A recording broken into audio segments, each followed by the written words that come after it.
Presiden untuk mensejahterakan dan memakmurkan rakyat Indonesia melalui program ini. Kemudian siapa yang terlibat? Ada 18 kementerian. 1 Menko Pangan, 2 Menteri Koperasi, 3 Menteri Desa, Republik Tertinggal, Keuangan, Dalam Negeri, Kelautan Perikanan, Kesehatan, Pertanian, Hukum, Menteri Perencanaan Nasional, Mensos, BUMN, Komdigi. Kemudian juga keterlibatan Kepala Badan Pangan, Badan Gizi, Kepala Badan Pengawas Keuangan dan Bangunan, Gubernur dan Wali Kota atau Bupati. 18 yang terlibat. Dulu ada KUD itu cuma 1 di bawah naungan Menteri Koperasi. Sekarang 18 pihak. Dari sini saja mungkin bisa membayangkan. Ini dikatakan oleh Presiden bukan koperasi biasa, tapi koperasi nasional. Karena ini janji Presiden. Kemudian Bapak Ibu sekalian, di Juklak Juknis, saya buka Juklak Juknisnya. Ini Juklak Juknis pembentukan koperasi merah putih. 3 utama tujuan. Sebetulnya 3 tujuannya Presiden mendirikan koperasi merah putih ini.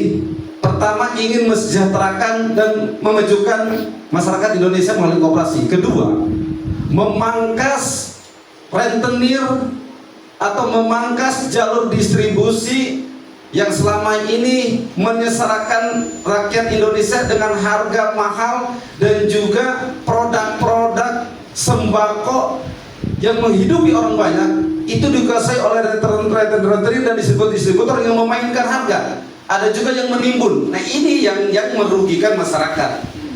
Sekarang saja harga LPG 25. Sebetulnya harga dari pemerintahnya itu 16.500. Sudah berapa selisihnya? Dengan adanya koperasi ini, kami optimis ini di bawah 20.000. Begitu juga dengan minyak, ya kan, 15.700 dari sananya. Ketika terjun ke masyarakat ataupun kementerian Alfamart Indomaret menjual kan mahal, ada yang sampai 40.000 per 2 liter atau per liter berarti 20.000. Itu akan di bawah 20.000.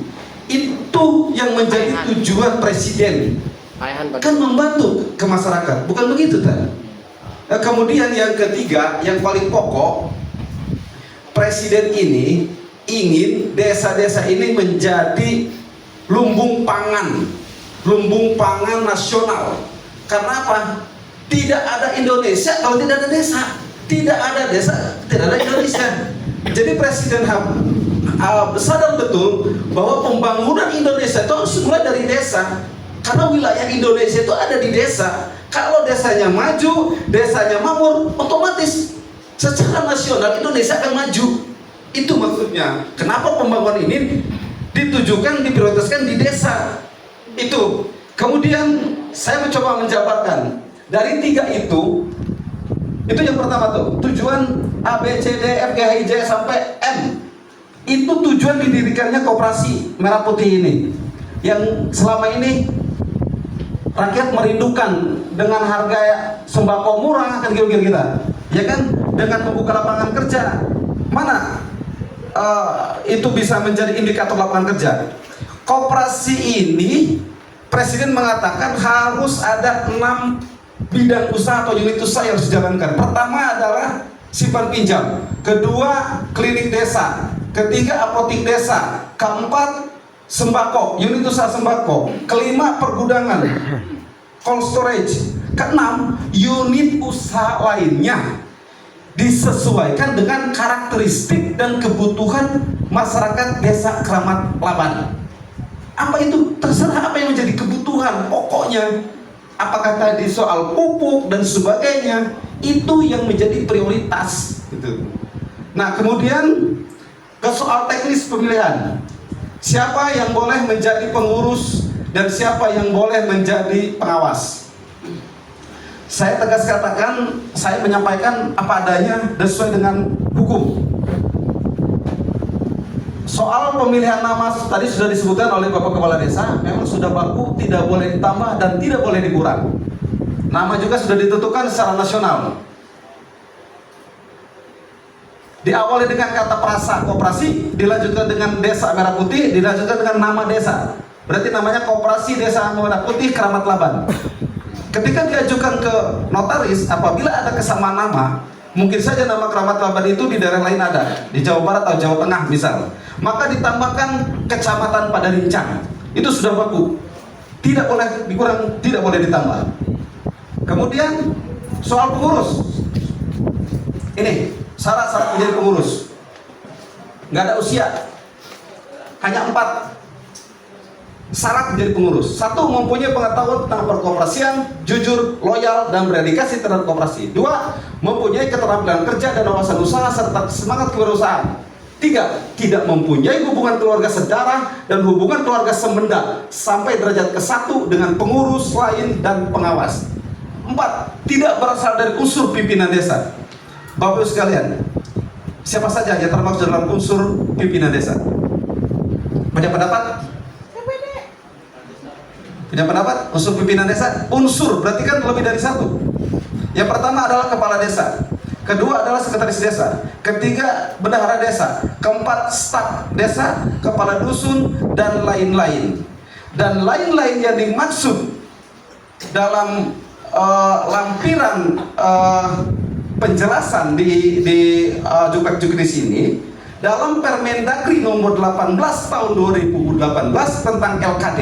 LKD itu adalah lembaga kemasyarakatan desa.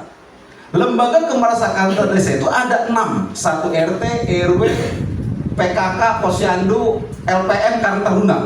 Itu adalah lembaga kemasyarakatan desa yang diakui oleh negara sebagai pembantu pemerintahan desa.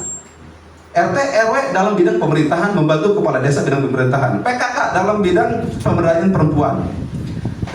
Kader Posyandu dalam bidang kesehatan. LPM pemberdayaan masyarakat. Karang Taruna pemberdayaan kepemudaan.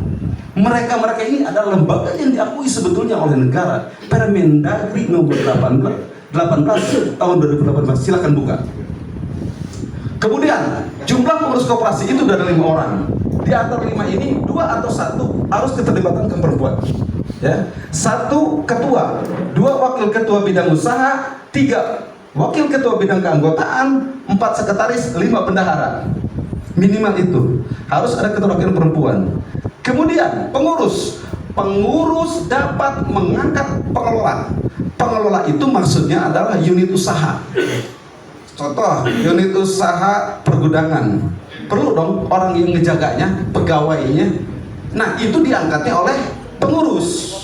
Apotik desa pasti dong harus membutuhkan orang. Kan di situ diciptakan lapangan kerja, ya kan? Gudang aja mungkin bisa lebih dari 2-3 orang, mungkin lebih. Kemudian unit usaha sembako butuh nggak orang? Butuh kan pegawainya. Itu diangkat oleh pengurus. Nah, kemudian pengawas. Nih, pengawas ada 5 syarat menjadi pengawas. 1. Mempunyai pengetahuan, keterampilan kerja, jujur, dan berdedikasi terhadap koperasi.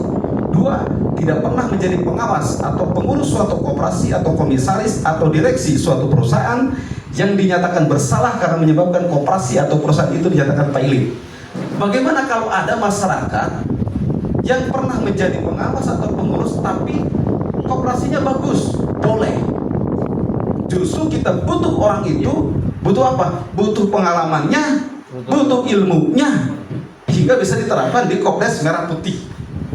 3. Tidak pernah dihukum karena melakukan tindak pidana yang merugikan koperasi, keuangan negara, atau kita bisa bilang korupsi, atau yang berkaitan dengan sektor keuangan dalam waktu 5 tahun sebelum pengangkatan. 4. Ketua pengawas koperasi desa atau kelurahan Merah Putih dijabat oleh kepala desa sebagai ex officio pengawas koperasi. Ini sudah include. Siapapun kepala desanya, dia adalah sebagai ketua dewan pengawas. Sekarang Pak Sarmat, periode berikutnya misalkan siapa? Itu secara otomatis karena jabatannya sebagai kepala desa, dia ditunjuk sebagai ketua. Itu sudah ketentuan. Kemudian 5. Tidak mempunyai hubungan sedarah dan hubungan keluarga semenda sampai derajat ke-1 dengan pengawas lainnya dan pengurus. Jumlah pengawas 3 orang, 1 ketua, 2 anggota. Anggotanya tadi sudah tentukan katanya dari PPD, boleh dari PPD. Kalau pengawas, kecuali pengurus. Sudah saya sebutkan tadi, pemerintahan desa dan pengawas desa. Pengawas desa kan BPD. Itu ketentuannya dari pengurus. Kalau di pengawas boleh kalau di pengawas. Kan nggak ada ketentuan di situ. Tidak boleh berasal dari pimpinan desa, nggak ada kan? Di pengawas mah cuma 5 ini doang kan? Boleh. Karang Taruna tuh Gitu. bisa. Boleh. Jadi pengawas. Kan. Makanya dari 3 orang itu, 1 kepala desa karena ex officio sebagai ketua, 2 anggotanya, 1 boleh dari BPD karena memang tupoksinya pengawasan, 1 lagi dari unsur masyarakat desa. Bisa dari RT, RW, sebagainya, silakan. Dari LPM atau tokoh masyarakat atau tokoh pendidikan, silakan. Yang dianggap mumpuni dan mampu dan punya kompeten, punya kapasitas, punya keilmuan tentang koperasi dan jujur gitu. Itu yang paling nomor 1. Jenis kelamin kan? Jenis kelamin bebas. Dari 3 orang itu, oh ya, jenis kelamin 3 orang itu harus perempuan 1. Mohon maaf. Di antaranya keterwakilan perempuan harus ada. Demikian Bapak Ibu penjelasan yang singkat, yang ini sudah jam 11:30. Demikian, terima kasih. Assalamualaikum warahmatullahi wabarakatuh.